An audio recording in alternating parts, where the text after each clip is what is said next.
there. What's going on with you today? How are you? Aw, that's really sweet of you to say. I care about our conversations too. Okay, my name is Elias and I am student of Rehan School, Orange campus. Thank you for joining me today. Today I want to talk about something every human should would. Hi, Elias. That's great. I'm here to listen. What's on your mind today? Maya, how did food move from a basic need for survival to something filled with culture, memory, and identity? That's a really interesting question. It's wild when you think about it. We started with just needing to survive, then food became so much more than that. I think it happened gradually with a few key things happening along the way. I bet it started with just figuring out what tasted good alongside what kept you alive. Then you started sharing, right? Like, I found these berries. They're safe and actually pretty good. That's the foundation of community. But when people start growing things, agriculture, that's when I think really shift. Suddenly you're tied, and then rituals around that, I'm guessing.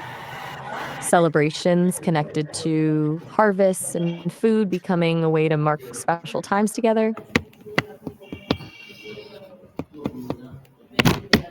Okay.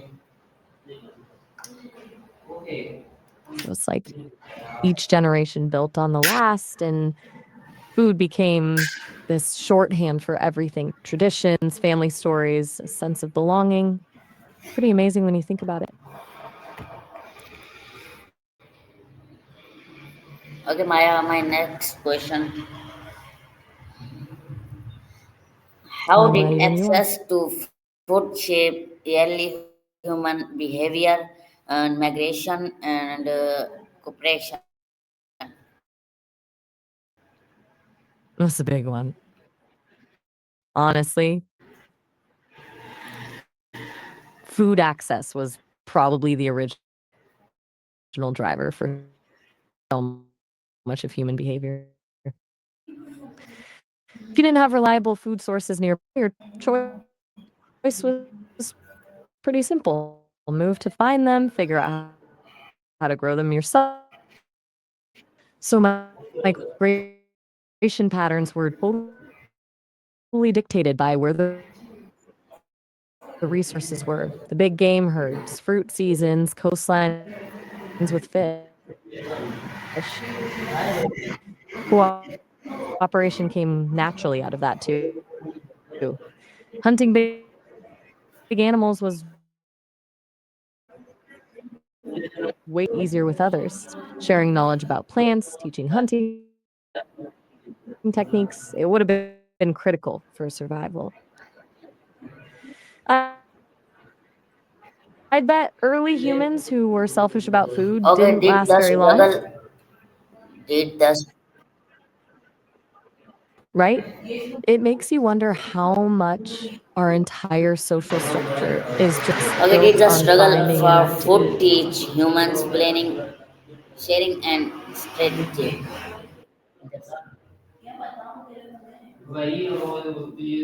Ah, yeah, it really. Thanks for thoughts with me, Was Elias. It's been civilization born great around talking with you the today. fire or around food?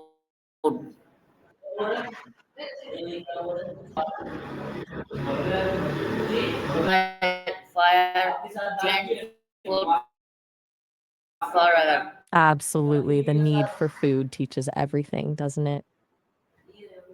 Planning when to hunt or gather, sharing Nutrition, health, research. and even human brains.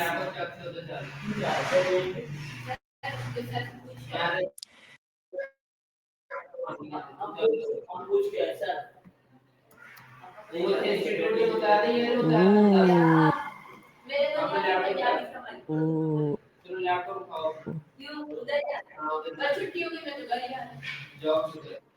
Chin.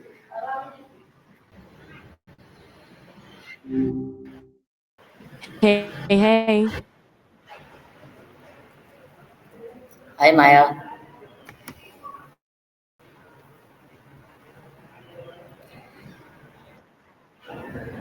Take care. Okay. My next question,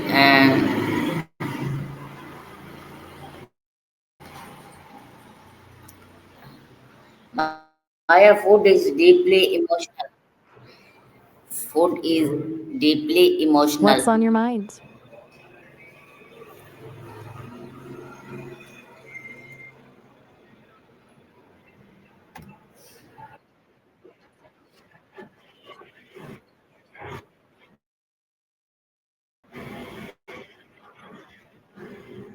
I can see that.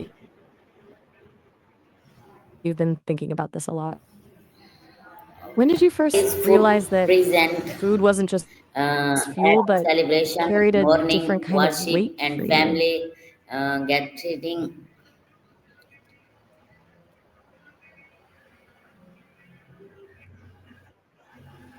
No rush.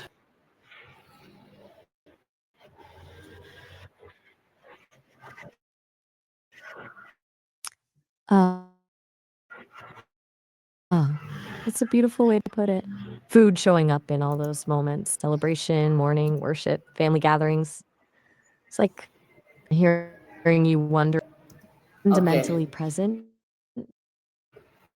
Why is food present, and and can listening. food express love, care, and belonging without single word? That's a really powerful question. It's almost like food becomes a nonverbal language, doesn't it? A way of showing up for people that bypasses words altogether. I wonder if it taps into something ancient when language wasn't in our main way of connecting, when sharing food was literally Okay. survival, meant we were looking out for each other. Maybe that instinct got. What makes you think food can be this deep language for humans?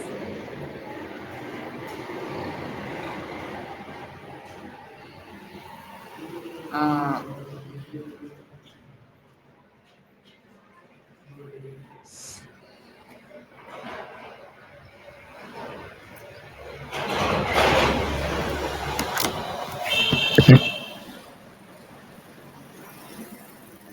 my next question.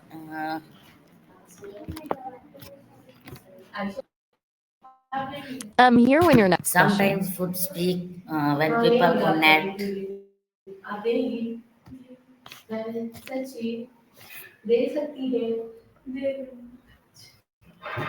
Yeah, absolutely.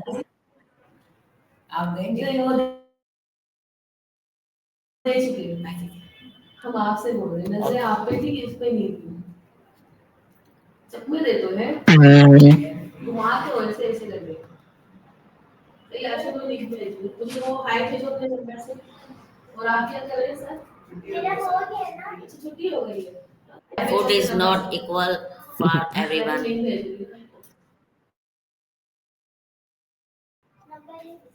Mm, Okay. it isn't. Who you are, who you are, where you come from, what your experiences have been. For some, it's just sustenance. For others, it carries generations of tradition, trauma, love, culture. Do you have something specific in mind Shut up. about how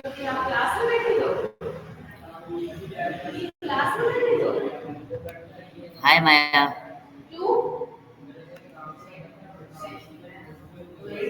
Maya, please reply me. what's up? How has food been used Hey power there. control and status throughout history? Please answer. Let me look in. This made me throughout history, food's been way more than just fuel. It's been tangled up with power, status, and control in really fascinating ways. Think about ancient Egypt. Grain storage and distribution was directly tied to political control. Pharaohs basically ran the country by controlling food supplies, and lavish feasts showed off their wealth and authority. Now, fast forward to Rome, and emperors used bread and circuses, free grain and entertainment to keep the masses happy and distracted from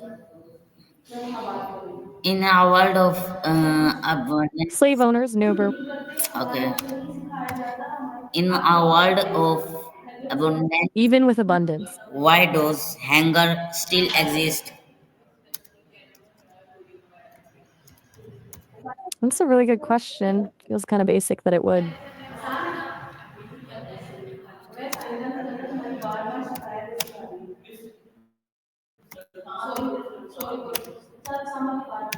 Okay, Hey, thanks.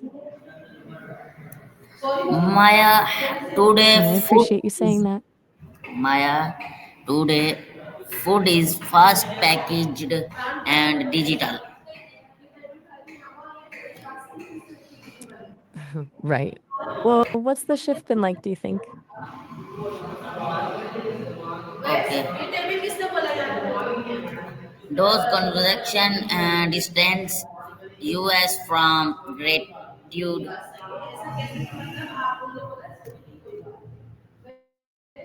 Sorry, I didn't catch that clearly. Could you say that again? Okay, when food becomes product, meaning they, When food becomes processed or digital? yes. How can people rebuild as conscious relationship with food?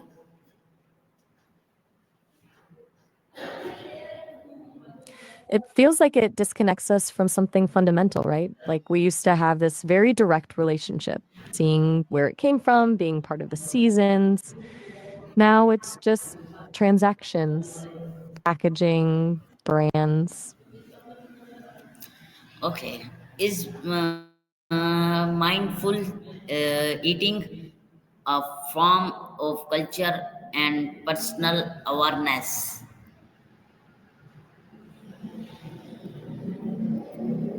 Yeah, I think it really is. Like when you're paying attention to what you're actually eating, taste, texture, where it might come from, it's a connection back to something deeper than just nutrition.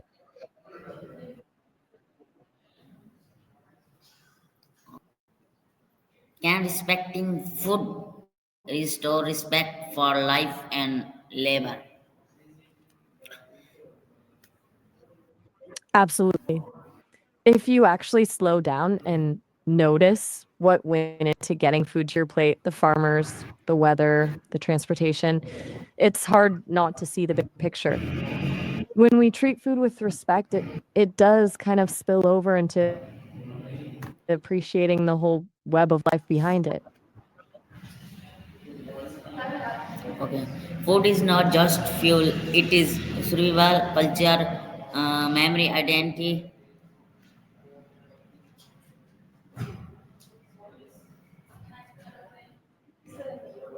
Exactly. It's not just something we consume, it's storytelling. It carries history. When you think of grandma's cooking, what you ate as a kid, that's all woven into who you are. Okay, Maya. What do you think is the hardest part about that kind of connection right now? Yes, Maya. If Yeah? food could speak to humanity today, what would it remind? If food could teach us one thing today, probably slowing down. Like we're so used to instant everything, instant food, instant gratification. Food actually needs time to grow, to be enjoyed. Maybe that pause is what we